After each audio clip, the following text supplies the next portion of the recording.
మత్తయి 26. యేసు చెప్పటం ముగించాడు. ఆ తదుపరి శిష్యులతో, 2 రోజుల తర్వాత పస్కా పండుగ వస్తోందని మీకు తెలుసు. ఆ తర్వాత మనిషి కుమారునికి శ్రమ సంభవిస్తుంది. తత్ఫలితంగా ఆయన శత్రువులు ఆయన్ని సిలువకు వేస్తారు అని అన్నాడు. ప్రధాన యాజకులు, పెద్దలు, కయప అని పిలువబడే ప్రధాన యాజకుని ఇంటి ఆవరణంలో సమావేశమై యేసును ఏదో ఒక కుట్రతో బంధించి చంపాలని పన్నాగం పన్నారు. కానీ పండగ రోజుల్లో కాదు. అలా చేస్తే ప్రజల్లో అల్లర్లు చెలరేగవచ్చు అని అనుకున్నారు. బేతనియా గ్రామంలో కుష్ఠురోగియగు సీమోను అని పిలువబడే ఒక వ్యక్తి ఇంట్లో యేసు ఉన్నాడు. యేసు భోజనానికి కూర్చొని ఉండగా ఒక స్త్రీ చలవరాతి బుడ్డెలో అతి విలువైన అత్తరుతో ఆయన దగ్గరకు వచ్చి ఆయన తలపై పోసింది. ఇది చూసి శిష్యులకు కోపం వచ్చింది. ఎందుకిలా వ్యర్థం చేయటం? ఈ అత్తరు పెద్ద మొత్తానికి అమ్మి ఆ డబ్బు పేదవాళ్లకివ్వవలసింది అని వాళ్ళన్నారు. యేసుకు ఈ విషయం తెలిసి, ఆమెనెందుకంటున్నారు? ఆమె సరియైన పని చేసింది. పేదవాళ్ళు మీతో ఎప్పుడూ ఉంటారు, కానీ నేను మీతో ఎల్లకాలం ఉండబోను. ఆమె ఆ అత్తరు నా శరీరం మీద పోసి నన్ను సమాధి చేయటానికి సిద్ధం చేసింది. ఇది సత్యం. ఈ సువార్తను ప్రపంచంలో ఏ చోట ప్రకటించినా ఆమె జ్ఞాపకార్థం ఆమె చేసింది కూడా చెప్పబడుతుంది అని అన్నాడు. ఆ తర్వాత 12 ఒకడైన యూదా ఇస్కరియోతు ప్రధాన యాజకుల దగ్గరకు వెళ్ళాడు. ఆయన్ని మీకప్పగిస్తే మీరు నాకేమివ్వాలనుకున్నారు అని వాళ్ళనడిగాడు. వాళ్ళు 30 వెండి నాణెములు లెక్కపెట్టి ఇచ్చారు. అప్పటి నుండి యూదా ఆయన్ని పట్టివ్వాలని అవకాశం కోసం ఎదురు చూడసాగాడు. పులియని రొట్టెలు తినే పండుగ రోజులు వచ్చాయి. మొదటి రోజు శిష్యులు యేసు దగ్గరకు వచ్చి, పస్కా పండుగ భోజనం ఎక్కడ సిద్ధం చేయమంటారు అని అడిగారు. యేసు ఈ విధంగా సమాధానం చెప్పాడు. పట్టణంలోకి నేను చెప్పిన వ్యక్తి దగ్గరకు వెళ్ళండి. అతనితో, నా సమయం దగ్గరకొచ్చింది, నేను నా శిష్యులతో కలిసి పస్కా పండుగ భోజనం మీ ఇంట్లో చేయాలనుకుంటున్నానని మా ప్రభువు చెప్పమన్నారు అని చెప్పండి. శిష్యులు యేసు సూచించిన విధంగా పస్కా పండుగ విందు సిద్ధం చేశారు. సాయంత్రం కాగానే యేసు 12 మందితో కలిసి భోజనానికి కూర్చున్నాడు. అంతా భోజనం చేస్తుండగా ఆయన, ఇది సత్యం, మీలో ఒకడు నాకు ద్రోహం చేస్తాడు అని అన్నాడు. వాళ్లకు దుఃఖం కలిగింది. ప్రతి ఒక్కడూ ఆయనతో, ప్రభూ, నేను కాదు కదా అని అన్నాడు. యేసు సమాధానం చెబుతూ, నాతో కలిసి గిన్నెలో చెయ్యి ఉంచినవాడు నాకు ద్రోహం చేస్తాడు. మనుష్య కుమారుడు లేఖనాల్లో రాసినట్లు చనిపోతాడు, కాని ఆయనకు ద్రోహం చేసిన వానికి బహుశ్రమ కలుగుతుంది. వాడు జన్మించి ఉండకపోయినట్లయితే బాగుండేది అని అన్నాడు. అప్పుడు ఆయనకు ద్రోహం చేయనున్న యూదా, నేను కాదు కదా రబ్బీ అని అన్నాడు. యేసు, అవును, నువ్వే అని సమాధానం చెప్పాడు. వాళ్ళు భోజనం చేస్తుండగా యేసు ఒక రొట్టె తీసుకొని దేవునికి కృతజ్ఞతలు అర్పించి దాన్ని విరిచి శిష్యులకిస్తూ, ఇది తీసుకొని తినండి, ఇది నా దేహం అని అన్నాడు. ఆ తర్వాత పాత్రను తీసుకొని దేవునికి కృతజ్ఞతలు అర్పించి వాళ్ళకిస్తూ, అందరూ ఈ పాత్రలో ఉన్న దాన్ని త్రాగండి. ఇది నా ఒడంబడిక రక్తం. అనేకులకు పాపక్షమాపణ కలగాలని నేనీ రక్తాన్ని చిందించాను. ఈ రోజు నుండి నా తండ్రి రాజ్యంలో మీతో కలిసి ద్రాక్షారసాన్ని మళ్ళీ త్రాగేదాకా దీన్ని ఇక మీదట త్రాగనని మీతో చెబుతున్నాను అని అన్నాడు. వాళ్ళు కీర్తనను పాడాక ఒలీవ చెట్ల కొండ మీదికి వెళ్ళారు. ఆ తదుపరి యేసు వాళ్ళతో, ఈ రాత్రి మీరు నా కారణంగా చెదిరిపోతారు. ఎందుకంటే నేను గొర్రెల కాపరిని చంపుతాను, అప్పుడా గొర్రెల మంద చెదిరిపోతుంది అని వ్రాయబడి ఉంది. కానీ దేవుడు నన్ను బ్రతికించాక నేను మీకన్నా ముందే గలిలేకి వెళ్తాను అని అన్నాడు. పేతురు, అందరూ మిమ్మల్ని వదిలి వెళ్ళినా నేను మాత్రం మిమ్మల్ని వదిలి వెళ్ళను అని సమాధానం చెప్పాడు. యేసు, ఇది సత్యం. ఈ రాత్రి కోడి కోయక ముందే నేనెవరో తెలియదని 3 సార్లు అంటావు అని సమాధానం చెప్పాడు. కాని పేతురు, నేను మీతో కలిసి మరణిస్తాను, కాని మీరెవరో నాకు తెలియదని అనను అని అన్నాడు. శిష్యులందరూ అదేవిధంగా అన్నారు. ఆ తరువాత యేసు శిష్యులతో కలిసి గెత్సేమనే అనే ప్రదేశానికి వెళ్ళాడు. వాళ్ళతో, ఇక్కడే కూర్చోండి, నేను అక్కడికి వెళ్ళి ప్రార్థిస్తాను అని అన్నాడు. యేసు పేతుర్ని, జెబెదయి యొక్క 2 కుమారుల్ని తన వెంట పిలుచుకు వెళ్ళాడు. ఆయనకు దుఃఖం వచ్చింది, మనస్సు వ్యాకులం చెందింది. అప్పుడాయన వాళ్ళతో, నా ఆత్మ మరణవేదన పొందుతోంది. ఇక్కడే ఉండి నాతో సహా మేలుకొని ఉండండి అని అన్నాడు. యేసు ఇంకా కొంత దూరం వెళ్ళి సాష్టాంగపడి, నా తండ్రి, వీలైతే దుఃఖంతో నిండిన ఈ పాత్రను నా నుండి తీసివేయి.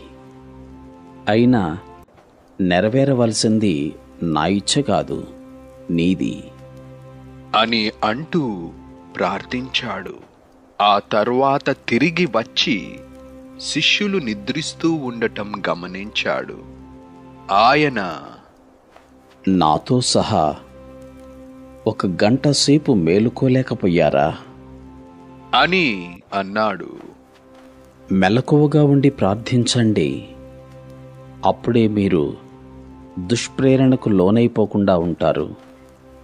ఆత్మ సిద్ధంగా ఉంది, కానీ శరీరం బలహీనంగా ఉంది అని పేతురుతో అన్నాడు. ఆయన 2వసారి వెళ్ళి, నా తండ్రి, ఈ పాత్రలో ఉన్నది త్రాగితే గాని వీల్లేదంటే నేను దాని త్రాగుతాను. నీ ఇష్టమే నెరవేరుగాక అని ప్రార్థించాడు.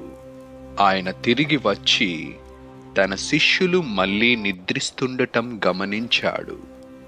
కళ్ళు బరువెక్కటం వల్ల వాళ్ళు నిద్ర నాపుకోలేకపోయారు.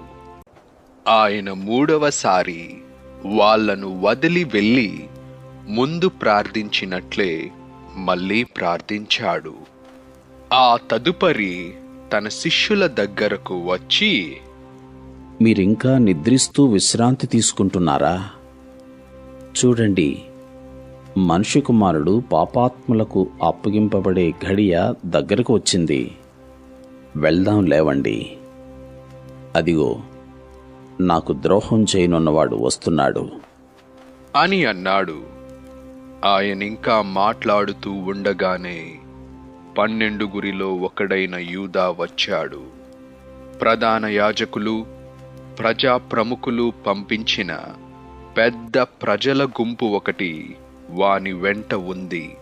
వాళ్ళ చేతుల్లో కత్తులు, కర్రలు ఉన్నాయి. ఆ ద్రోహి, నేను వెళ్ళి ఎవరిని ముద్దు పెట్టుకుంటానో ఆయన్ని బంధించండి అని ముందే ఒక ఏర్పాటు చేసుకొన్నాడు. యూదా వెంటనే యేసు దగ్గరకు వెళ్ళి, వందనాలు రబ్బీ అని ఆయన్ని ముద్దు పెట్టుకున్నాడు. యేసు, మిత్రమా, నీవు చేయవచ్చిన పని చెయ్యి అని అన్నాడు. వెంటనే కొందరు వ్యక్తులు ముందుకు వచ్చి ఆయన్ని బంధించారు. యేసుతో ఉన్న వాళ్ళలో ఒకడు వెంటనే తన కత్తిని వర నుండి తీసి ప్రధాన యాజకుని సేవకుని యొక్క చెవిని నరికివేశాడు. యేసు, కత్తిని వరలో పెట్టేయి. కత్తినెత్తినవాడు ఆ కత్తితోనే మరణిస్తాడు. నేను నా తండ్రిని సహాయం కావాలని అడగలేననుకున్నావా? నేను అడిగిన వెంటనే 12 దళాల కంటే ఎక్కువ మంది దేవదూతల్ని పంపుతాడు. నేను అలా చేస్తే ఈ విధంగా జరగాలని లేఖనాల్లో రాసినవి ఎట్లా నెరవేరుతాయి అని అన్నాడు. ఆ తదుపరి యేసు వచ్చిన ప్రజలతో, దోపిడీ దొంగను పట్టుకోవటానికొచ్చినట్లు కత్తులతో కర్రలతో వచ్చారేం? మందిరావరణంలో కూర్చొని ప్రతిరోజు బోధించాను, కానీ అప్పుడు మీరు నన్ను బంధించలేదు. కానీ ప్రవక్తలు రాసినవి నెరవేరాలని ఇవన్నీ జరిగాయి అని అన్నాడు. వెంటనే ఆయన శిష్యులందరూ ఆయన్ని వదిలి వెళ్ళిపోయారు. వాళ్ళు యేసును బంధించి ప్రధాన యాజకుడైన కయప దగ్గరకు తీసుకువెళ్లారు. అక్కడ శాస్త్రులు, పెద్దలు ఇదివరకే సమావేశమై ఉన్నారు. కాని పేతురు కొంత దూరంలో ఉండి యేసును ప్రధాన యాజకుని ఇంటి దాకా అనుసరించాడు. ఇంట్లో ఏం జరుగుతుందో చూడాలని భటులతో కలిసి ఇంటి ముంగిట్లో కూర్చున్నాడు. మరణశిక్ష విధించాలనే ఉద్దేశంతో ప్రధాన యాజకులు, మహాసభ సభ్యులు యేసుకు ప్రతికూలంగా దొంగ సాక్ష్యం కొరకు చూశారు. చాలామంది దొంగ సాక్ష్యం చెప్పటానికి ముందుకు వచ్చారు, కానీ చంపడానికి సరైన కారణం లభించలేదు. చివరకు 2 వ్యక్తులు ముందుకు వచ్చి ఈ విధంగా చెప్పారు. ఈ వ్యక్తి, నేను దేవాలయాన్ని నాశనం చేసి 3 రోజుల్లో మళ్ళీ నిర్మించగలను అని అన్నాడు. అప్పుడు ప్రధాన యాజకుడు లేచి నిలబడి యేసుతో, నీవు సమాధానం చెప్పవా? వీళ్ళు చేస్తున్న నేరారోపణలేమిటి అని అడిగాడు. కాని యేసు సమాధానం చెప్పలేదు. ప్రధాన యాజకుడు, సజీవుడైన దేవునిపై ప్రమాణం చేసి చెప్పు, నీవు దేవుని కుమారుడైనటువంటి క్రీస్తువా అని అడిగాడు. యేసు సమాధానం చెబుతూ, అవును, మీరన్నది నిజం. అంతే. నేను మీతో చెప్పేదేమిటంటే, ఇక మీదటి నుండి మనుష్య కుమారుడు సర్వశక్తి సంపన్నుని కుడివైపు కూర్చొని ఉండటం మీరు చూస్తారు. ఆయన మేఘాలపై రావటం మీరు చూస్తారు అని అన్నాడు. ఇది విని ప్రధాన యాజకుడు తన దుస్తుల్ని చింపుకొని కోపాన్ని వ్యక్తపరుస్తూ, ఇతను దైవదూషణ చేస్తున్నాడు, మనకింక ఇతర సాక్ష్యాలెందుకు? చూడండి, అతడు చేసిన దైవదూషణ విన్నారు కదా, మరి మీరేమంటారు అని అడిగాడు. అతనికి మరణదండన విధించవలసిందే అని వాళ్ళు సమాధానం చెప్పారు. వాళ్ళలో కొందరు ఆయన ముఖం మీద ఉమ్మేసి కొట్టారు. మరికొందరు ఆయన చెంప మీద కొట్టి, ఓ క్రీస్తు, నిన్నెవరు కొట్టారో చెప్పుకో అని అన్నారు. ఇక్కడ పేతురు బయట ముంగిట్లో కూర్చొని ఉండగా ఒక దాసీ పిల్ల అతని దగ్గరకు వచ్చి, నీవు కూడా గలిలయ వాడైన యేసుతో ఉన్నవాడివే కదూ అని అడిగింది. కాని అతడు వాళ్ళందరి ముందు, నీవేం మాట్లాడుతున్నావో నాకు తెలియదు అని అంటూ ఆమె మాటను కాదన్నాడు. ఆ తదుపరి అతడు అక్కడి నుండి ద్వారం దగ్గరకు వెళ్ళాడు. అక్కడతన్ని మరో దాసీ పిల్ల చూసి అక్కడున్న ప్రజలతో, ఈ వ్యక్తి నజరేతు యేసుతో ఉన్నవాడే అని అన్నది. పేతురు ఒట్టు పెట్టుకొని మళ్ళీ ఆమె మాటల్ని కాదంటూ నాకు ఆ మనిషి ఎవరో తెలియదు అని అన్నాడు. కొద్దిసేపయ్యాక అక్కడ నిలుచున్న వాళ్ళు పేతురు దగ్గరకు వచ్చి, నీవు తప్పకుండా వాళ్ళలో ఒకడివి, నీ మాట తీరు చూస్తేనే తెలిసిపోతుంది అని అన్నారు. అప్పుడు పేతురు శపించుకోవటం మొదలుపెట్టాడు. అతడు ప్రమాణం చేస్తూ, ఆ మనిషి ఎవరో నాకు తెలియదు అని అన్నాడు. వెంటనే కోడి కూసింది. అప్పుడు యేసు చెప్పిన ఈ మాటలు పేతురుకు జ్ఞాపకం వచ్చాయి. కోడి కుయ్యక ముందే నేనెవరో తెలియదని 3 సార్లు అంటావు. పేతురు బయటకు వెళ్ళి బోరున ఏడ్చాడు.